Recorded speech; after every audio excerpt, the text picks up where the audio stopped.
Alcoholism will end in equal money capital. This would be a process, of course. This is not something that would happen overnight. It is a disease of the mind, alcoholism.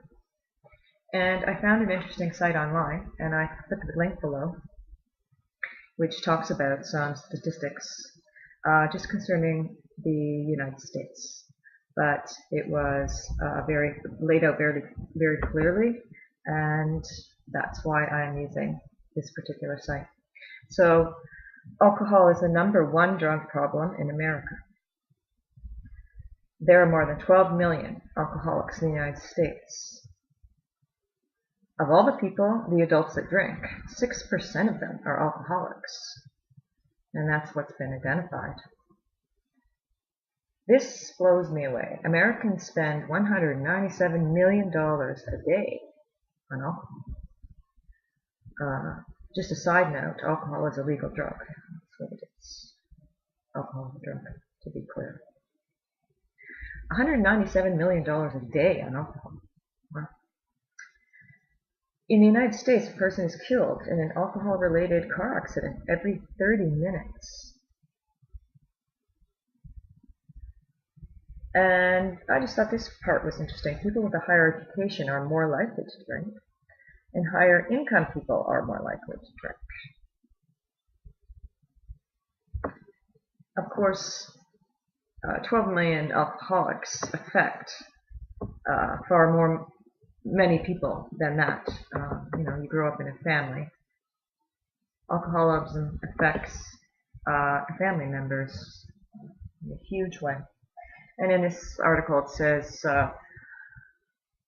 it's estimated 40 to 50 million people are affected by alcoholism, which is easy to believe. So, if one of the parents are an alcoholic, and especially if it's untreated alcoholism throughout the child's life, growing up years,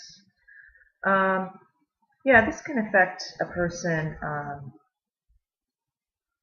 their entire being, throughout their entire life. Maybe not right away, maybe it would happen when they face a crisis later in life and they find they turn to alcohol. If someone's an active alcoholic, they really aren't emotionally available for the children. It's just a fact. So it can affect one's life at any time during that life. It can affect your decisions, how you act, people that you associate with, a decision about who you would marry. There are a few more statistics I wanted to read. So there are other victims besides the family. Alcohol is a factor in 73% of all felonies, 73% of child beatings, 41% of rape cases, 81% of wife battering cases, 72% of stabbings, 83% of homicide. And I believe that. That's quite easily documented, in a police report. And when you drink, although it is your responsibility, and it is you, because your actions are coming from you, your behavior does change drastically from when you are sober. And I experienced a couple times when I was violent when I drank. It wasn't severe, nothing to do with my children, but I definitely had rage and physically expressed it, which I would not have done if I was sober. There's no doubt in my mind. Just so making a point that I have experienced that.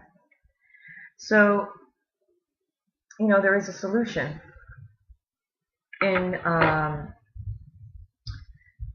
I am a member of Alcoholics Anonymous, and the solution for an alcoholic is abstinence.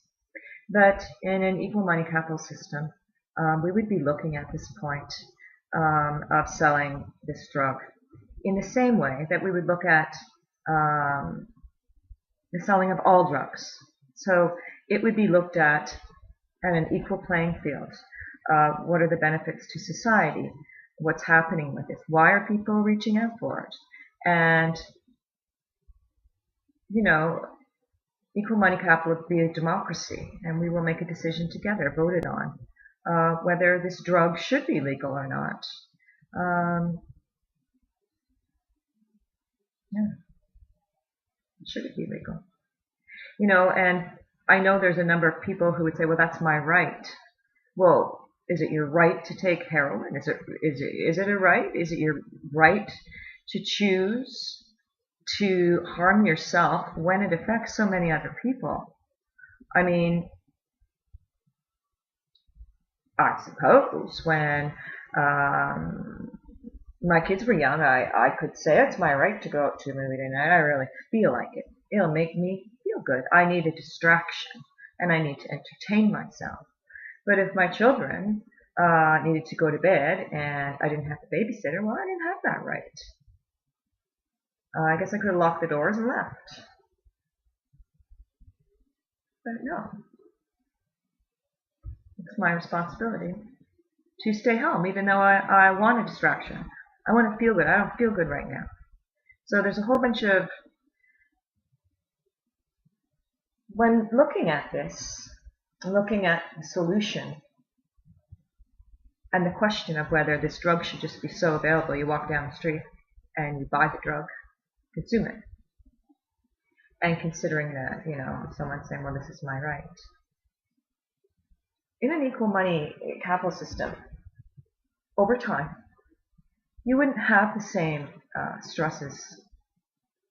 You have much more peace of mind, knowing that your needs, your basic needs, are met. When your basic needs are met, and it just there would be a huge release of the stress. And you know this in times where you, say, had all the money you need that month to pay your bills, everything's good, and the months that you don't. You know what I'm talking about.